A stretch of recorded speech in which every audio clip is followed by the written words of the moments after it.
Hello and welcome to The Essential Reads. My name is Isaac and my goal is to bring to you a bunch of classic audiobooks in an easy and accessible way. We are continuing with Pride and Prejudice by Jane Austen and we are on chapter 51. Let's begin.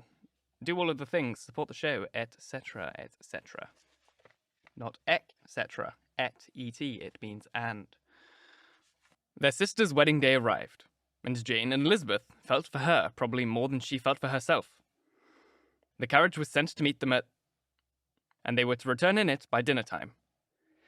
Their arrival was dreaded by the elder Miss Bennets, and Jane more especially, who gave Lydia the feelings which would have attended herself had she been the culprit, was wretched in the thought of what her sister must endure. They came. The family were assembled in the breakfast room to receive them. Smiles decked the faces of Mrs. Bennet as the carriage drove up to the door.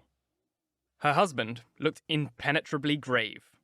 Her daughters, alarmed, anxious, uneasy. Lydia's voice was heard in the vestibule. The door was thrown open, and she ran into the room. Her mother stepped forward, embraced her, and welcomed her with rapture, gave her hand with an affectionate smile to Wickham, who followed his lady, and wished them both joy with an alacrity which showed no doubt of their happiness. The reception from Mr. Bennet, to whom they then turned, was not quite so cordial. His countenance rather gained in austerity, and he scarcely opened his lips. The easy assurance of the young couple, indeed, was enough to provoke him. Elizabeth was disgusted, and even Miss Bennet was shocked. Lydia was Lydia still, untamed, unabashed, wild, noisy, and fearless. She turned from sister to sister, demanding their congratulations, and when at length they all sat down, looked eagerly round the room, took notice of the little alteration in it, and observed, with a laugh, that it was a great while since she had been there. Wickham was not at all more distressed than herself, but his manners were always so pleasing that had his character and his marriage been exactly what they ought, his smiles and his easy address, while he claimed their relationship, would have delighted them all. Elizabeth had not before believed him quite equal to such assurance, but she sat down, resolving within herself to draw no limits in future to the impudence of an imprudent man. She blushed, and Jane blushed, but the cheeks of the two who caused their confusion suffered no variation of colour. There was no want of discourse. The bride and her mother could neither of them talk fast enough, and Wickham, who happened to sit near Elizabeth, began inquiring after his acquaintance in that neighbourhood with a good-humoured ease which he felt very unable to equal in her replies. They seemed, each of them, to have the happiest memories in the world. Nothing of the past was recollected with pain, and Lydia led voluntarily to subjects with which her sisters would not have alluded to for the world. "Only think of its being 3 months," she cried, "since I went away. It seems but a fortnight, I declare. And yet there have been things enough happened in the time. Good gracious! When I went away, I am sure I had no more idea of being married till I came back again. Though I thought it would be very good fun if I was." Her father lifted up his eyes. Jane was distressed. Elizabeth looked expressively at Lydia, but she, who never heard or saw anything of which she chose to be insensible, gaily continued, "Oh, Mamma, do the people hereabouts know that I'm married today? I was afraid they might not, and we overtook William Golding in his curricule, so I was determined he should know it. And so I let down the side glass to him, and took off my glove, and let my hand rest upon the window frame so that he might see the ring, and then I bowed and smiled like anything." Elizabeth could bear it no longer. She got up and ran out of the room, and returned no more till she heard them passing through the hall to the dining parlour. Then she joined them soon enough to see Lydia, with anxious parade, walk up to her mother's right hand, and heard her say to her elder sister, "Ah, Jane, I take your place now. You must go lower, because I am a married woman." It was not to be supposed that time would give Lydia that embarrassment, from which she had been so wholly free at first. Her ease and good spirits increased.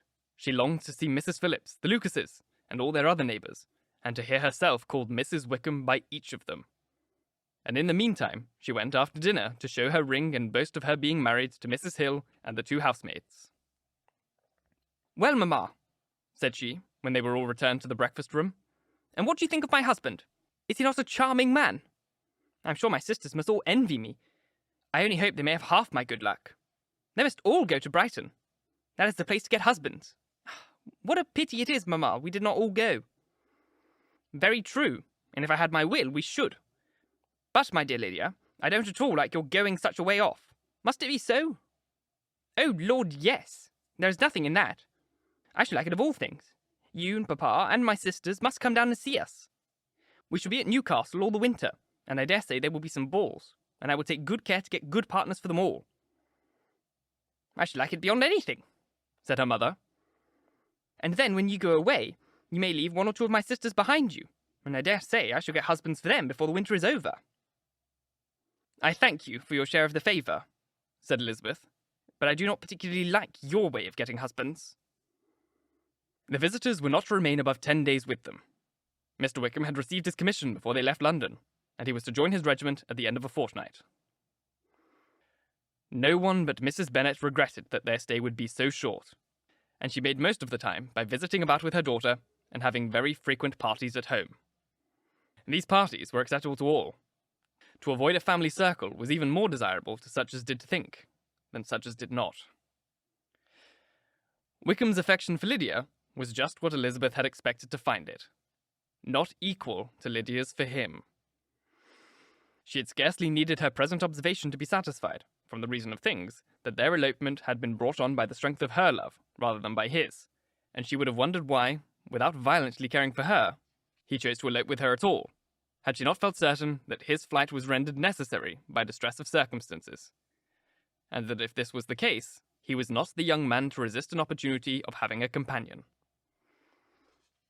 Lydia was exceedingly fond of him. He was her dear Wickham on every occasion. No one was to be put in competition with him. He did everything best in the world, and she was sure he would kill more birds on the 1st of September than anybody else in the country. One morning, soon after their arrival, as she was sitting with her 2 elder sisters, she said to Elizabeth, "Lizzie, I never gave you an account of my wedding, I believe. You were not by when I told Mamma and the others all about it. Are you not curious to hear how it was managed?" "Not really," replied Elizabeth. "I think there cannot be too little said on the subject." "La, it was so strange, but I must tell you of how it went off. We were married, you know, at St. Clement's, because Wickham's lodgings were in that parish, and it was settled that we should all be there by 11 o'clock. My uncle and aunt were to go together, and the others were to meet us at the church. Well, Monday morning came, and I was in such a fuss. I was so afraid, you know, that something would happen to put it off, and then I should have gone quite distracted. And there was my aunt, all of the time I was dressing, preaching and talking away just as if she was reading a sermon. However, I did not hear above a word in 10, for I was thinking, you may suppose, of my dear Wickham. I longed to know whether he would be married in his blue coat. Well, so after we breakfasted at 10 as usual, I thought it would never be over, for, by the by, you are so to understand that my uncle and aunt were horrid unpleasant all the time I was with them. If you'll believe me, I did not put 1 foot out of the doors, though I was there a fortnight. Not one party, or scheme, or anything. To be sure, London was rather thin, but however the little theatre was open. Well, and so just as the carriage came to my door, my uncle called away upon business, that horrid man Mr. Stone. And then, you know, once they get together, there is no end of it. Well, I was so frightened I did not know what to do, for my uncle was to give me away, and if we were beyond the hour, we could not be married all day. But luckily, he came back again in 10 minutes' time, and then we all set out. However, I recollected afterwards that if he had been prevented going, the wedding need not be put off, for Mr. Darcy might have done as well." "Mr. Darcy?" repeated Elizabeth in utter amazement. "Oh, yes, he was to come with Wickham, you know.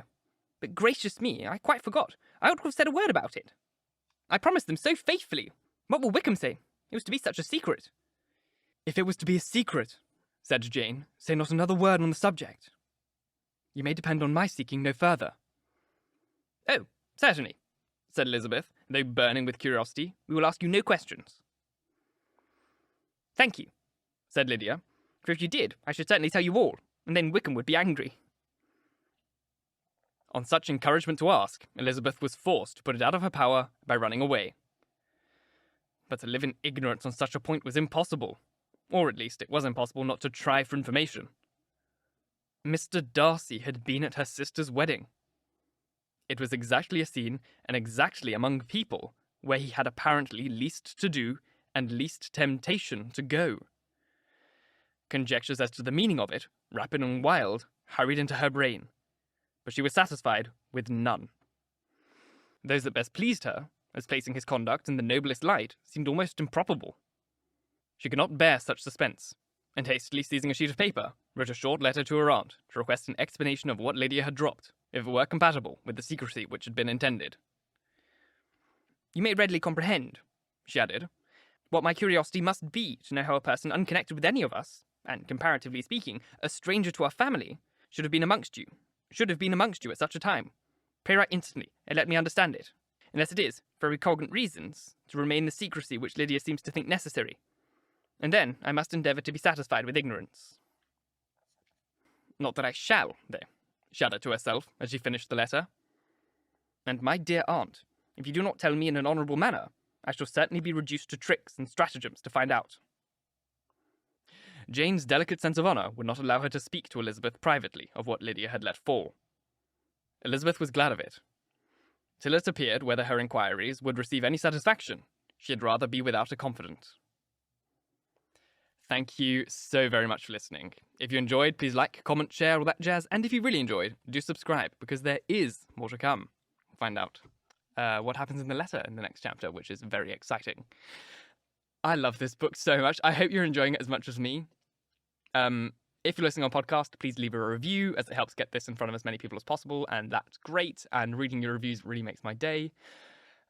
If you want to support the show further, you can click here for the Ko-Fi thing. It's like a donation sort of thing that you could do to me if you're on YouTube, or there's the description box on YouTube, as well as on the podcasty platforms. Once again, thank you very much for listening, and until next time, bye-bye.